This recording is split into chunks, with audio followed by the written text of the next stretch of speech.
Salutations, chers amis. Je présente à votre attention les dysfonctionnements et pannes les plus courants qui surviennent sur la Ford Focus.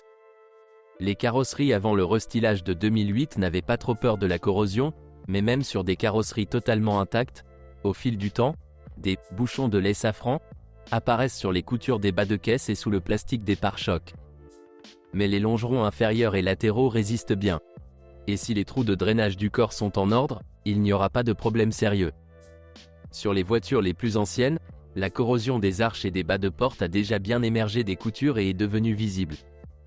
Cela gâche grandement l'apparence et réduit le prix, mais jusqu'à présent, ce n'est pas du tout dangereux. Un contrôle montre que la structure de puissance du corps est en ordre. Cependant, il existe des exemples franchement pourris, et le plus souvent il s'agit de voitures immatriculées à Moscou.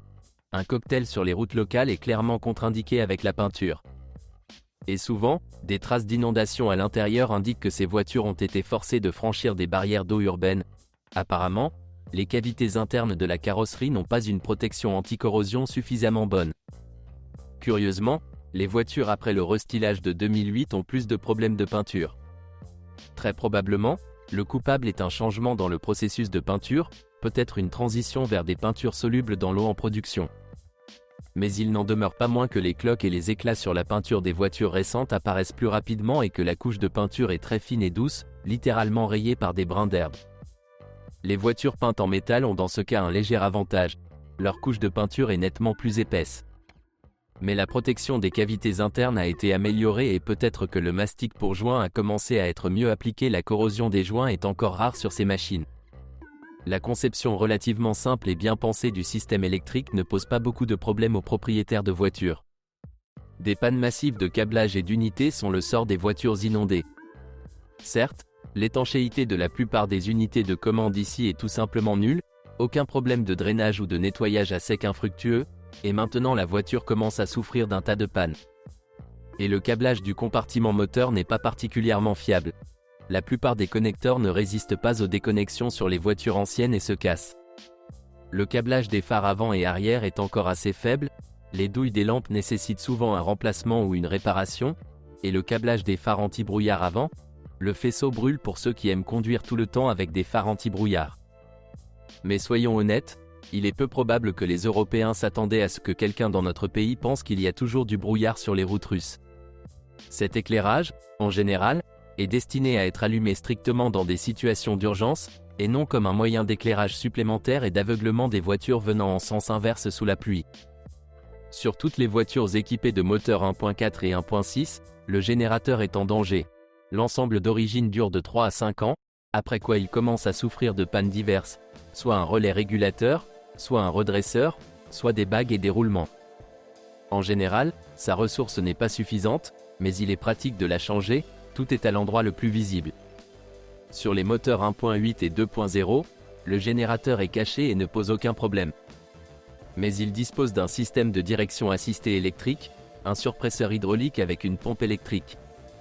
Sur les voitures plus anciennes, le câblage du variateur est très vulnérable aux courants élevés et les moindres problèmes de contact provoquent le grillage de tous les connecteurs mal connectés. Si votre câblage est déjà endommagé et qu'il n'y a pas de pince sur les connecteurs, je vous recommande d'acheter de nouvelles puces et de les installer. Un incendie dans le compartiment moteur est une chose extrêmement désagréable, vous savez. Devant, il y a une jambe de force McPherson, et elle est assez durable. La durée de vie de la suspension ne suscite généralement aucune plainte.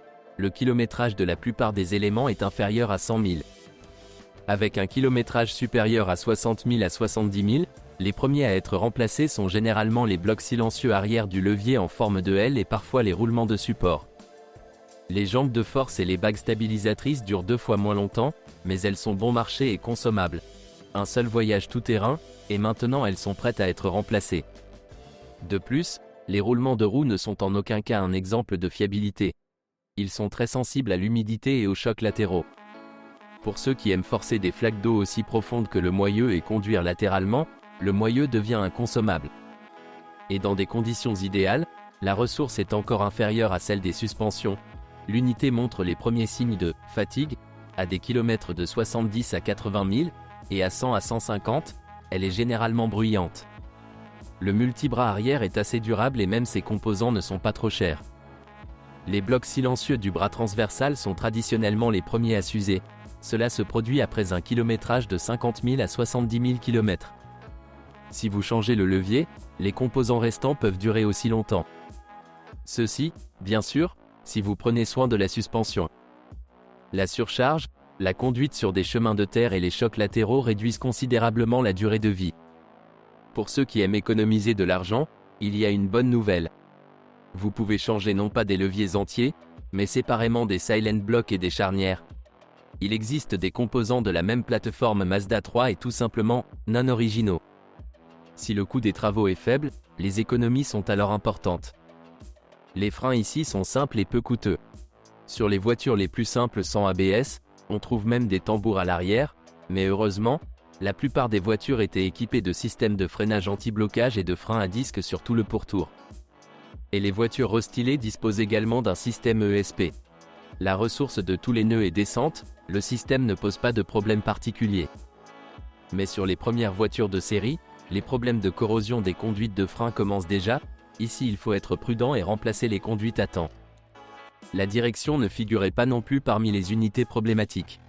Relativement souvent, les conduites de direction assistée fuient sur les voitures équipées de moteurs 1,4 à 1,6, les tuyaux haute pression éclatent et sur les voitures équipées de moteurs 1,8 et 2,0, la durée de vie de la pompe de direction assistée est limitée et il y a des problèmes de câblage. Mais sur la plupart des voitures, ces composants ne causent aucun problème et la crémaillère de direction est fiable et peu sujette aux fuites en cas de jeu ou de cognement. Les voitures des séries RS et 1 présentent des changements importants au niveau des freins et de la suspension. La RS utilise une version intéressante de la jambe de force McPherson avant, avec un axe de pivotement, qui permet, tout en conservant les avantages de ce type de suspension, d'offrir des voitures puissantes avec un excellent comportement en virage en traction et de réaliser leurs 305 chevaux. Sur la piste, les freins sont renforcés, il y a des Brembo multipistons, ainsi que des disques composites, tous issus de l'ensemble de composants Volvo. Les voitures à transmission manuelle et à moteur à essence peuvent être considérées en toute sécurité comme presque sans problème. Les versions 1.6, 2.0 et 2.5 n'ont pas de problème sérieux avec les transmissions. Mais le 1.8, qui a une transmission manuelle faible par rapport au moteur 1.6, échoue parfois. De plus, la remplacer par une boîte de vitesse 2.0 est possible, mais la voiture perd beaucoup en dynamique. Il existe ici deux séries de transmissions automatiques. Avec les moteurs 1.6 et 2.0, une transmission automatique de conception propre à Mazda, série 4F27E, FN4AEL, a été installée. En plus de sa simplicité et de sa bonne durée de vie, il possède la capacité unique de démonter complètement la transmission automatique sans la retirer de la voiture. Cela ne veut pas dire qu'elle ne tombe pas en panne. La partie mécanique de la boîte est plutôt faible, la pompe à huile n'aime pas l'huile sale, etc. Mais avec les réglages Ford, cette boîte fonctionne jusqu'à environ 180 à 250 000 km, quand cela nécessitera de sérieuses révisions. La boîte nécessite sa propre huile, non pas la Dextron classique, mais le type Merconv. Le blocage du moteur à turbine à gaz est utilisé activement. La vidange de l'huile est donc obligatoire et pendant la conduite active doit être effectuée plus souvent que selon la réglementation, et pour ceux qui aiment s'épuiser à grande vitesse, le package sera le premier à échouer en overdrive et en marche arrière. Mais même pour les conducteurs calmes, le capot arrière est le premier à tomber en panne. Son matériau est trop mou, et là encore, il y a une perte de pression dans les packages overdrive et marche arrière. Le corps de vanne est très fiable, sauf que le solénoïde de pression linéaire doit être remplacé lors d'une révision majeure du boîtier. Le différentiel, au contraire, est trop doux et n'aime pas glisser. Avec les moteurs 2.0, une transmission automatique à 5 vitesses Jatco plus moderne, JF506E, était parfois installée. On le retrouve rarement, principalement sur les modèles européens après le restylage de 2008. Mais les moteurs ici sont les mêmes que sur la Mondeo et la Fusion. Et ces moteurs sont très bons. Les petites tailles 1.4 et 1.6 avec entraînement par courroie de distribution sont compactes, ont une bonne durée de vie et sont faciles à entretenir. La série ZETEX est généralement l'une des séries de moteurs les plus réussies à ce jour. Les points faibles sont un thermostat pas très bon, un filtre à air pas le plus pratique et un papillon des gaz encre acéto. Si vous changez la courroie de distribution au moins une fois tous les 60 à 90 000 km, le moteur peut durer 300 ou 500 000 km. Surtout si vous changez l'huile tous les 10 000 km et évitez les routes poussiéreuses, une mauvaise filtration réduit la durée de vie du groupe cylindre-piston. De plus, le catalyseur ne survit souvent pas jusqu'à 200 000 km et le moteur est sensible à l'essence. En règle générale, lors d'un changement de station-service, le voyant de contrôle du moteur s'allume. Ce sont les caractéristiques du système de contrôle du moteur. La modification du contenu calorique du carburant entraîne généralement une erreur lambda.